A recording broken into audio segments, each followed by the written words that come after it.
there are 2 occasions in my life that I really just give. Regardless of what my situation is, I give, no? One po is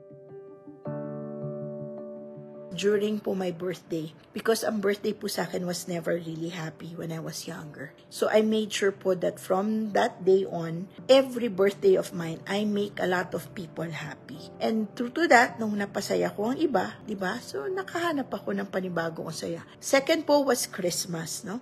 Kada po nagse-celebrate ako ng Christmas, nagde-decorate and all of these things. The next year ko really was really a burden to carry, no? Talagang sobra, para po talagang kalbaryo ang taon, no? So, I did repurpose my Christmas.